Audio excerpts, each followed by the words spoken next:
Something different happened last fall. For the first time in a long time, I made a Pixel phone as one of my daily drivers, and it's a decision I don't regret after putting the Pixel 8 Pro through countless photo shootouts and comparisons against all the best phones around.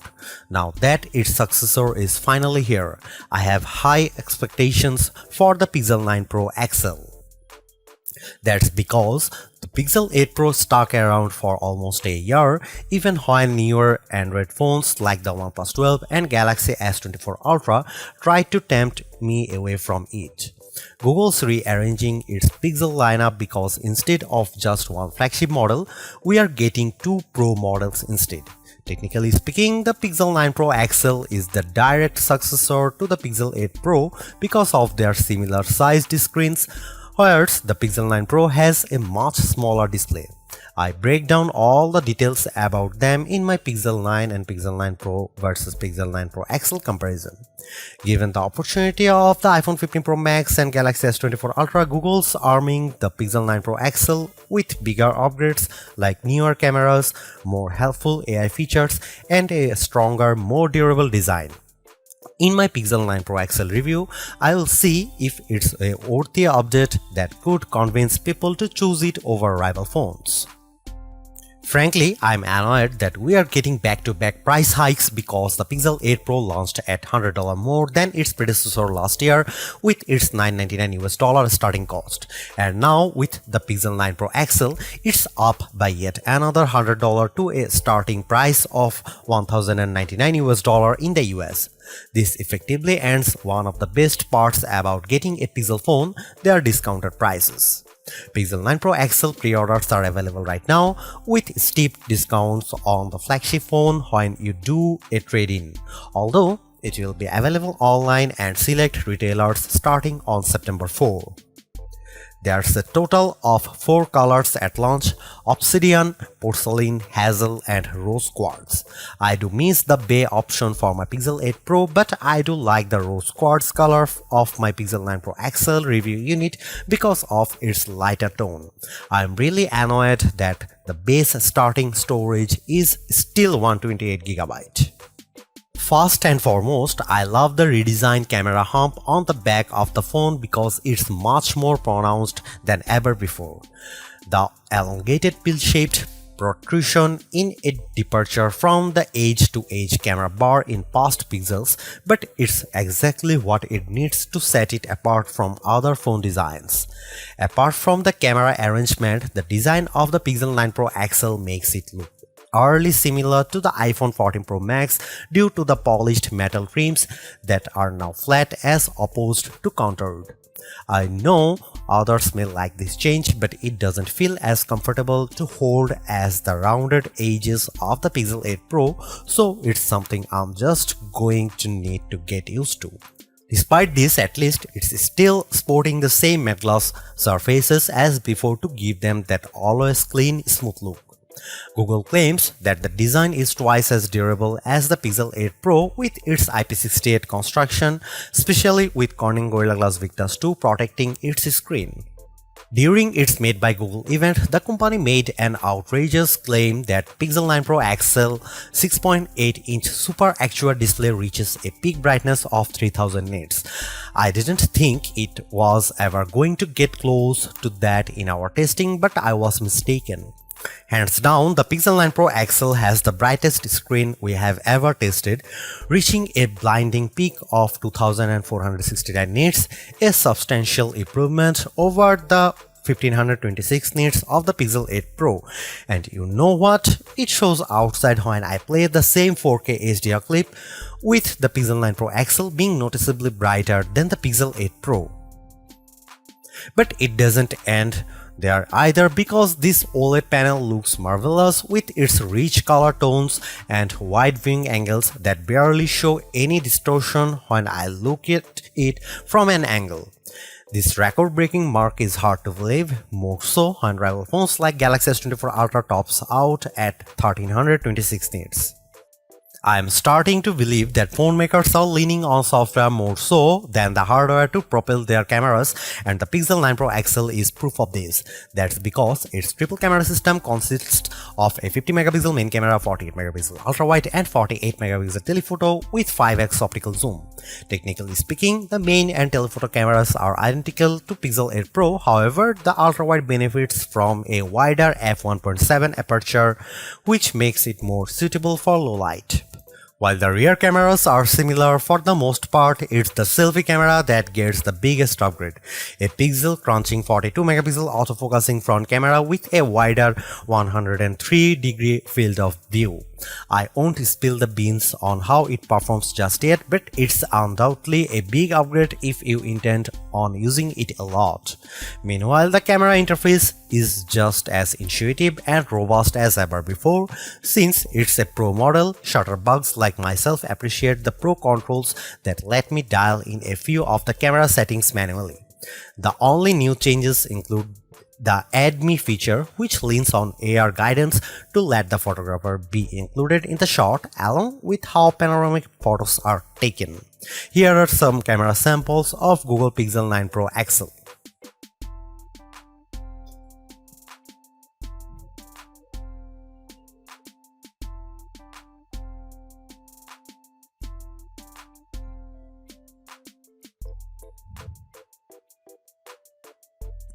Another reason to choose the Pixel 9 Pro XL is because of its ability to shoot at up to 8K 30 FPS, whereas the previous Pixel 8 Pro caps out at 4K 60 FPS.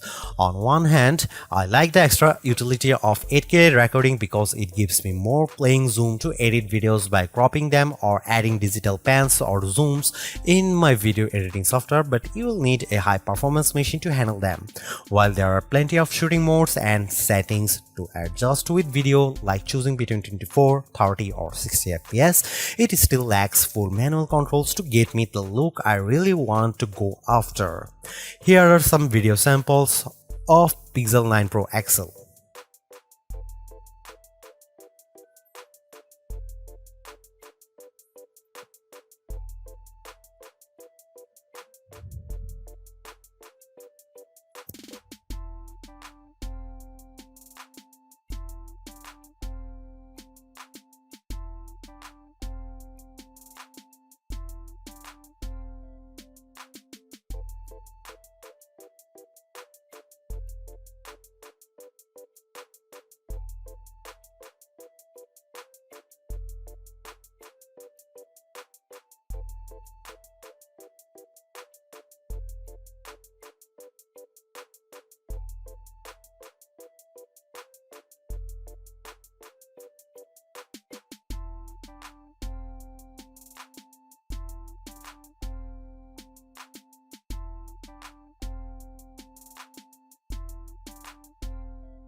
The biggest area of opportunity for the Pixel 9 Pro XL is without a doubt its processing performance, mainly because last year's Tensor G3 underperformed against rival chips like Apple's A17 Pro and Qualcomm's Snapdragon 8 Gen 3.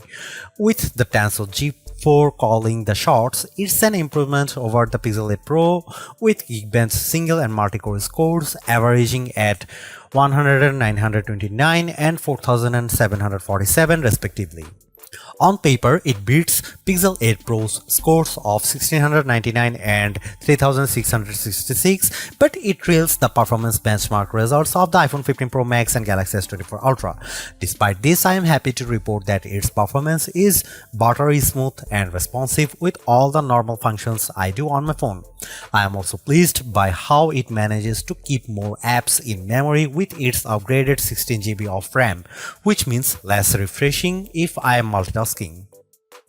Over on the graphics performance side of things, it's a minimal gain running 3D benchmarks Wildlife Unlimited test to see how its GPU handles. Its 55.63 FPS score in well in line to what I expect out of a flagship device, but it's barely an improvement over the Pixel 8 Pro's 52 FPS score. And compared to the Galaxy S24 Ultra and iPhone 15 Pro Max, the Pixel 9 Pro XL doesn't come close to matching their insane frame rates. But don't let GPU performance tests be the single determining factor, because I loaded up Age of Origins and Modern Comfort without any hitch to either of their performances, even when there's a lot of action happening. The Tensor G4 might not be the speediest piece of silicon on the market, but it's certainly bringing along improved power efficiency. That's because of Pixel 9 Pro XL has 5060 mAh battery, which is marginally better than the Pixel 8 Pro's 5050 mAh1. Given how the Pixel 8 Pro came up short at 10 hours and 3 minutes in our battery benchmark test, I'm impressed that Pixel 9 Pro XL beats it in stunning fashion, clocking at 14 hours and 37 minutes at its longest. This is the kind of leap I want to see in any successive device, so I am delighted that we finally have a Pixel with extraordinary battery life. It has taken years to get here, but it's lasted me easily through a day with little worry. In fact, it hovers around 15% battery life each night right before bedtime. Battery life is a key area people look at when buying a phone, so it's long overdue that a Pixel can finally keep up with the competition. On the flip side, the Pixel 9 Pro XL also gets a boost with faster 37W wire charging, which is slightly off from Pixel 8 Pro's 30W charging. This results in getting 63% charged when in 30 minutes of charging, while the Pixel 8 Pro got to 59%. However, wireless charging is still capped at 15W with the use of a second-gen Pixel stand and a slightly slower 12W speed with QI wireless charging. Usually, Pixel devices launch with latest version of Android, but Google's choosing to launch the new Pixel 9 lineup with Android 14 as opposed to Android 15. I know there are people who are on the fence about this decision, but I'm not. Yes, there are certainly new features that accompany Android 15, but the new exclusive Pixel features are enough to tide me over. Of course, AI features play a huge part in Google's phones, and the Pixel 9 Pro XL is no exception. While it doesn't gain as many features as what the Pixel 8 Pro introduced, I do like how the majority of them have a practical purpose. Here's all the new AI feature.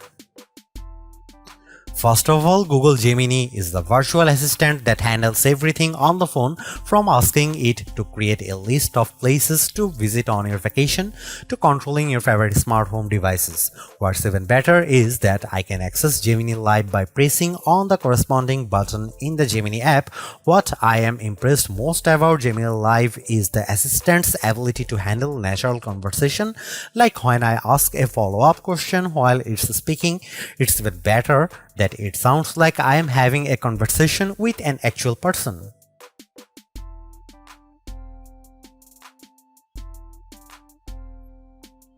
Getting assistance with augmented reality, the Pixel 9 Pro XL's new Add Me feature lets me take group photos with the photographer stitched into the photo later. Essentially, you take one photo, then the Pixel 9 Pro XL guides you to take the second one, with prompts to move closer or further so that the two shots are lined up correctly. Once the second photo is snapped, it then merges the two with help from AI to produce the final photo. I will admit that it works flawlessly in the photos above that I used to magically add me.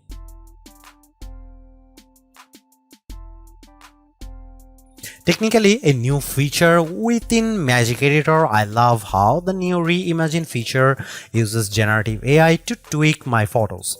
It works based on backgrounds which I used to changes up the shots with the photos above. By writing down my request in a text box, I am surprised by how it generates the new set of images in less than 4 seconds. While it does accurately produces what I want, it can still occasionally mess up, but it works nicely for the most part. The first image is the original one in the gallery above, and the rest are generated with the Reimagine feature. Pixel Studio uses a text box to generate new images and sketches based on my description. I asked it to make an image with black cats fighting against Teenage Mutant Ninja Turtles on the bench, and I am astonished by what it produces. Yeah, I get a good chuckle from all of them, but it was super quick at generating the images. No other phone currently offers anything similar to this out of the box, so it's a tool I can see myself using. Call screen has been one of my favorite AI features, with the Pixel 8 Pro allowing Google Assistant to take phone calls on my behalf. But the Pixel 9 Pro XL gains the added convenience of call notes. Essentially, it records your phone calls and then creates a summary about it, which is swell if your short-term memory isn't that great. I find it useful because I'm not forced to jot down notes while trying to comprehend the nature of the call. Not only do I get the transcription, but I also like how it intelligently summarizes the call. Clearly, there are improvements with the Pixel 9 Pro XL. Apart from its brighter display and longer battery life, everything else about the Pixel 9 Pro XL feels like its modest upgrade at best, which is made tougher due to its $100 price increase. While the new AI features are helpful, I was hoping for bigger improvements around its camera and processing performance. Given that the Pixel 9 Pro has the same exact camera arrangement as this, there isn't much justification on picking the Pixel 9 Pro XL for photography. And compared to its direct rivals, the Galaxy S24 Ultra and iPhone 15 Pro Max, they definitely cost more but have better performance overall.